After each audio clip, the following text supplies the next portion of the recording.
The Brandon Peters Show may contain explicit language and detailed plot points. For more information on the show, stay tuned to the end of the episode. The summer of 2015 at 10. All right, we wrap up another week of the summer of 2015 at 10 here on the Brandon Peters Show with a music video chat returning for his third summer in this series from 92.3 WTTS in Indianapolis and the host of the Caving podcast, Matt Pelsor. Hi. What's going Hello. on, man? Oh, the Caving podcast shout Yes. out. I'm sure for the 0.5 listeners that we share that means a lot. They're crossing over here. Check out. We need an alternative bit for this. It's a cool thing. I love that niche that you have there. I'm not a caver myself, but I'm like fascinated. When you share pictures and stuff on social media, I'm like, oh yeah, this looks interesting. Probably a lot of hard work, but it looks interesting. I'm always hesitant to do that because there's this thing like, so I'm sure that you've maybe stumbled across some caving videos on Instagram or TikTok or wherever. And it's like a thing in the caving community that's not really kosher. So the people who do that, at least some of them, are looked down upon in the caving community because they're like sensationalizing it and making it dramatic and seem dangerous and things. Oh, okay. And they're doing that whole we're hardcore adventurers thing, whereas like real cavers are in it for the exploration and the science and all of that. And so that sort of thing where you're like trying to get attention for caving and trying to seem like a badass adventurer, it's kind of frowned upon. Weird, because that could inspire one to cave. Well, yes, but that's not how the cavers see it. The cavers see it as, hey, these are people doing a scary thing that you wouldn't want to do, right? But thank goodness they're doing it. Like that's how it's seen. It doesn't exactly encourage because so many of them are fear-based, like, check out, we almost died. Check out this thing. We rappelled down a 400-foot pit and I had problems with my harness. And, all of that stuff's made up because this is all very safe if you know what you're doing. But they make up the peril. Okay. They manufacture the peril. Well, just like all the ghost hunter people, like there's genuine people who study the paranormal, but then the ones you get on TV too, they're what was that? Exactly. Look at my readings. You see that little dust glob? Is that an orb in our picture? Like, yeah, we need the ratings on TLC to be good. Yeah, that's it. I mean, yeah, probably is. But I mean, textbooks have pictures, but they don't come with the danger. They're just like for study. But I get it. Okay. Well, we appreciate the pictures you do post and videos. Absolutely. So we're going back this year to 2015. You joined up in 93 and then 2004, and now we're in 2015. Where were you in 2015? What was going on with you? Oh, there's a lot going on in 2015 for me. I got married in 2015. I quit my first big boy job in 2015. I went freelance at the end of 2015 through the beginning of 2016. So 2015 was a transitional year for me. It was a good one. Gotcha. I think you had your like voiceover site and stuff. You had the mattpelsor.com with a bunch of voiceovers. That's right. We knew each other then. We knew each other. It goes back that far. Yes, we knew each other. I was recording with Jessica last week for this, and I was like, we don't know each other yet, Jessica. We don't. She's like, well, we do. I'm like, we met in 2017. Oh, I met Jessica in 2008, I think. Oh, wow. Okay. She was my intern. Yeah, I think we've talked about this. She was my intern. That was how she got started over there at where she's now with the Bob and Tom show and stuff. But she started as my intern. I was the commercial production director there. Okay. And we recognized her talent right away. She's super funny. I mean, she's great, as you know. I just can't get enough. She is, I told her that she's the fifth Beatle to everything I do usually. So, very cool. All right. So going back here, we do, the movie episode on Monday. So here's the movies we talked about. If you have any thoughts on them, when I say them, let them out. The first movie was Every Secret Thing. It's this Diane Lane, like, murder mystery thing, but it was very limited theaters. I'll See You in My Dreams. It's a Blythe Danner kind of old person coming of age-ish movie. Pitch Perfect 2.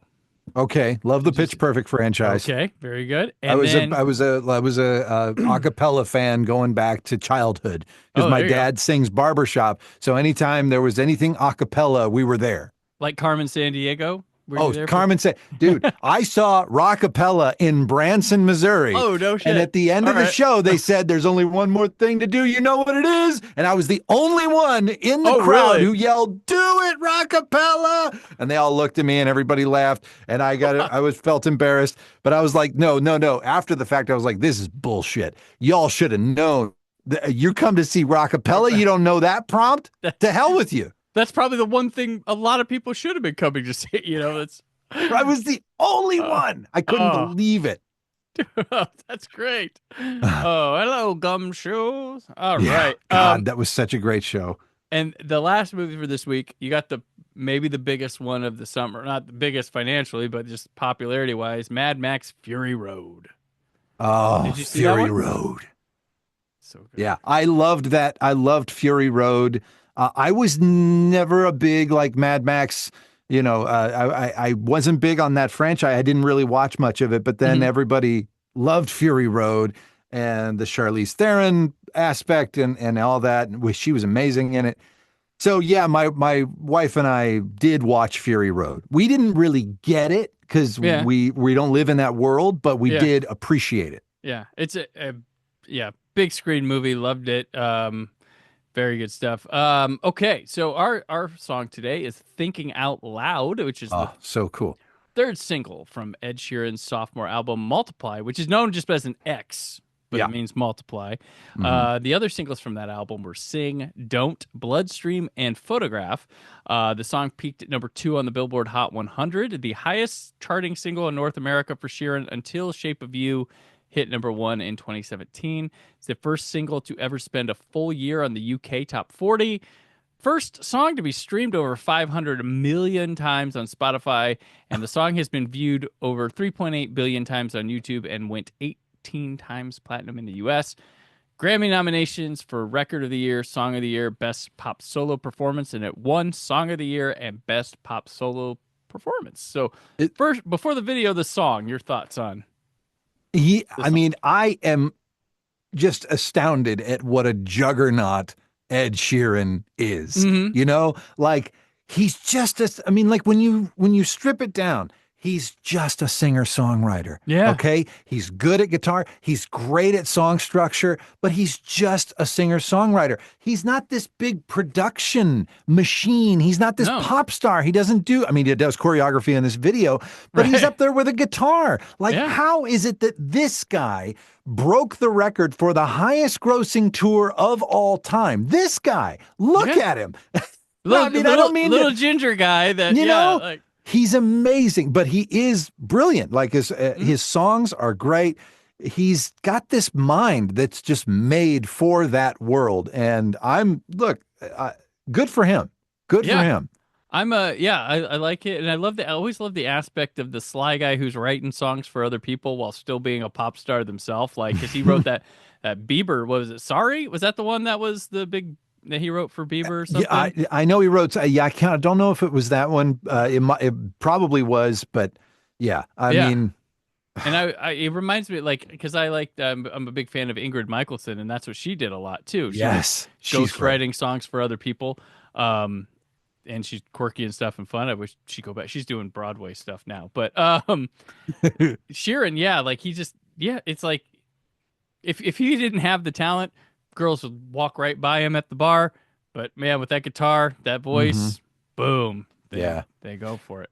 He did it, man. I can't believe it, but he did it, And I've got a bit of an Ed Sheeran connection. Okay. We have this live performance space that is, we're in Indianapolis, and it's now called 317 Plummer Studio 92. It used to be called Sun King Studio 92 for a long time.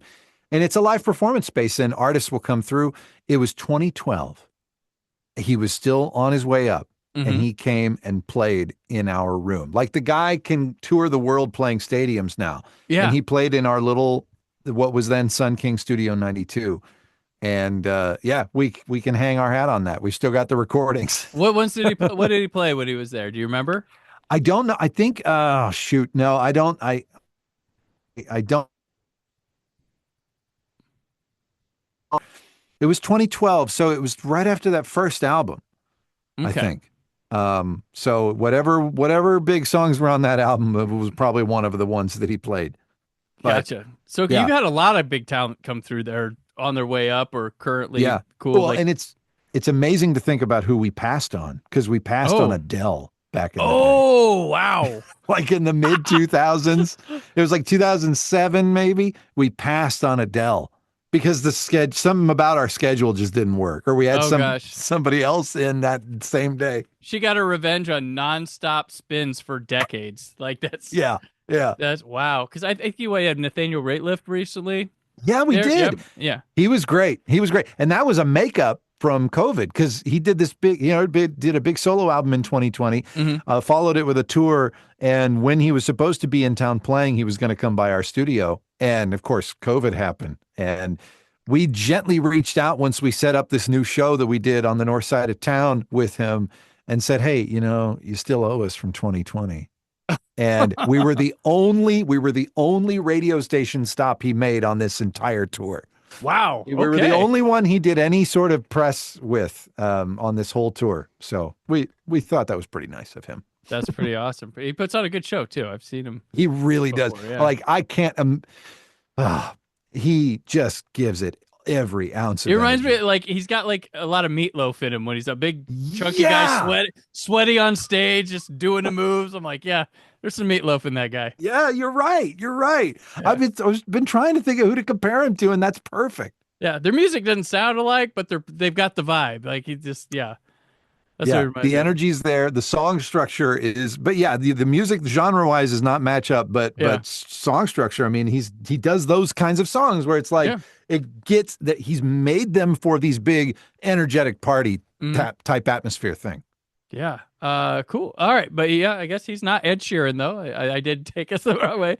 So, the video for the song, it's directed by Emil Neva and Neva has loads of music video directing. The actress in it is Brittany Cherry from So You Think You Can Dance. Filmed in the Millennium Biltmore Hotel in L.A., shot using a 16mm camera continuously, and then Sheeran spent 5 hours a week while on tour practicing this choreography. Wow. Yeah, so it's a one shot, right? Yeah, it is, but it's edited.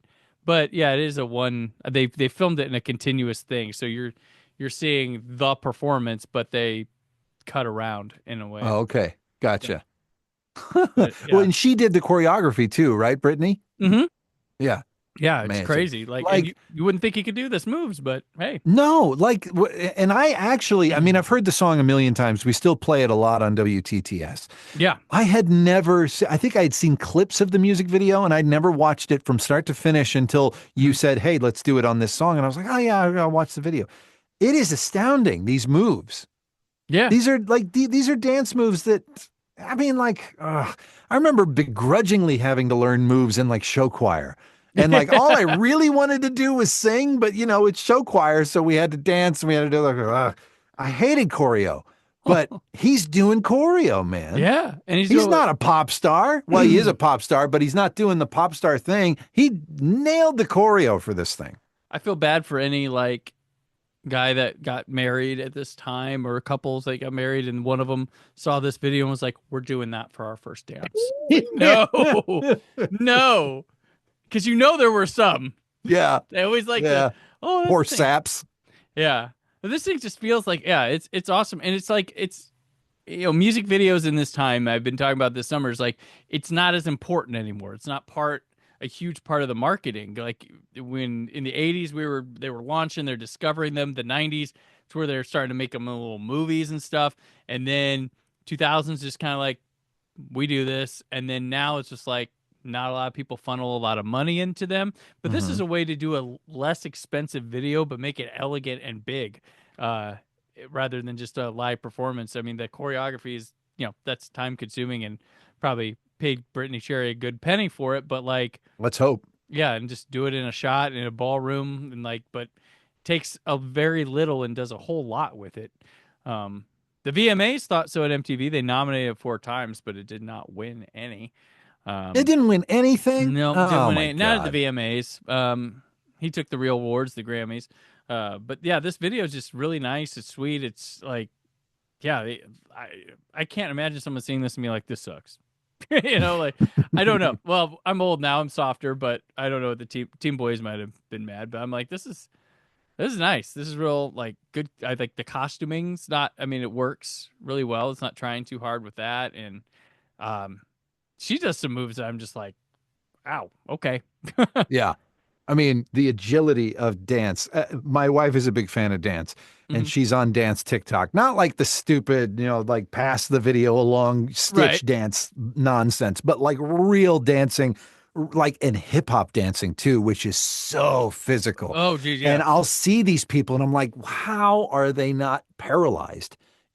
Like these moves are so sudden and herky jerky, but so precise. And they've got 15 people behind him doing it. And the lead dancer is so incredible and mesmerizing. And it's just, I've never seen anything like it. And I don't ever want to do it myself. Yeah. No, I couldn't. We later in this summer we watch Magic Mike XXL, and man, Channing Tatum has got moves. And when they're doing these things, I'm just these guys like, it's just insane. It's just it's impressive to watch. This is like wow. I don't know how I would even begin to move like that. Yeah. I can't. Like, I don't know. I had no dance in me. That was not bored with that. Not a bit. Obviously, I'm here podcasting, talking about music videos, so I definitely was not a dance person. So. Dancers do not get into podcasts and vice versa. There's not a lot of crossover, I would imagine. I don't know, though. I could be wrong. There's a podcast for everything. Right. My sister-in-law does modern dance and stuff, and she's quite impressive, both as a choreographer and a performer. So there's that. So yeah. Oh, that's cool. Yeah. So I'm very impressed by the dancing world. I just couldn't do it myself. They're storytellers in their own right. I mean, performance, arts are good thing. World should focus on them. A part of the story behind this song, forget the video. We can keep talking about the video, but this song he did such a cool thing with this song. He wrote it with his friend Amy. Did you know about this? No, this is the Matt Pelsor deep dive. What do you call it on TTS? The WTTS background check. Background check. There you go. And I did one on this song, and I found out this little bit. He wrote it with a woman named Amy Wadge. He did a whole EP with her. Okay. I think it's just called Songs I Wrote with Amy. Like it's just that. And so she was going through some like money troubles, and he was like, well, let's write a song together. And it ended up being this one. And he has said since then, and now she never has to worry about money again. No, this is the kind of song that, I mean, in the music world today, it's, the money's not as there as it used to be, but this is the type of song that it is there for. And exactly. Ching, no. Got it.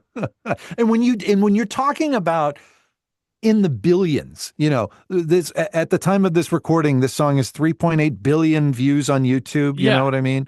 When you're talking about the billions on YouTube or streaming or whatever, like that amounts to real money. Yeah. Yeah. You hear about artists making fractions of a cent per stream, but when you get into the billions, that adds up to real money, man. Yeah. You can buy stuff with that. You can buy houses with that. Yes. Yeah.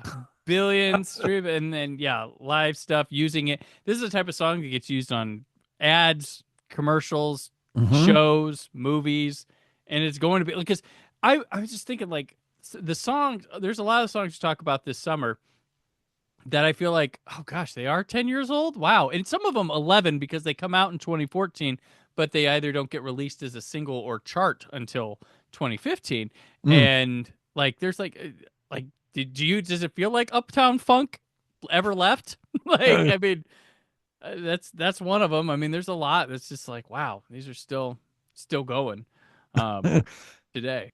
Yeah. In this one, this is going to be one of those ones that is when you look at the decade, the teens, this is going to be one of those timeless songs that's just never going to go away. And you know what? Good, because it's a good one. Yeah. There are far worse ones that could have stayed that long. So, And will. And will still come to us to hear. So, okay, Matt. Well, I think that's good for this one. That'll do it today. So you'll be back here in a few weeks with another one of these. But until then, where can people keep up with you? All right. Well, just really, I mean, I'm on Facebook, but my favorite social media platform is Instagram, and on Instagram you can find me at Matt Pelsor Radio, all one word. Excellent. And I'm on the socials at Brandon4KUHD. Don't forget to subscribe to the YouTube channel where you can watch us, and I have Blu-ray reviews and other things there. Mark your calendars as, of course, I'm a guest at Days of the Dead Indianapolis, June 13th to 15th. There will be a couple live shows, and you can come say hey to me at my booth and stuff. And then there's, of course, PopCon, June 27th through 29th, where I host the live podcast stage and the podcast awards, and I'll be doing live shows there as well. It's going to be a great time. So check popcon.us for all the information. On Monday, come back here because Scott, Aaron, and I discuss Chocolate City, Slow West, Tomorrowland, and the remake of Poltergeist. All that and more as the summer of 2015 at 10 continues. The summer of 2015 at 10. Thank you for listening. The Brandon Peters Show is a Creative Zombie Studios production. Produced by Brad Shoemaker and Brandon Peters. Written and edited by Brandon Peters. Announcer vocals by Jessica Alsman. Theme song by Metavari. Web design and show art by Brad Shoemaker with Brandon Peters. All music and clips featured in the episode are property of their respective studios, and no infringement is intended. Additional information on this and other episodes at BrandonPetersShow.com. For any inquiries, press opportunities, or sponsorship, contact mail at BrandonPetersShow.com. The show is available on Apple Music, Spotify, or anywhere podcasts are found.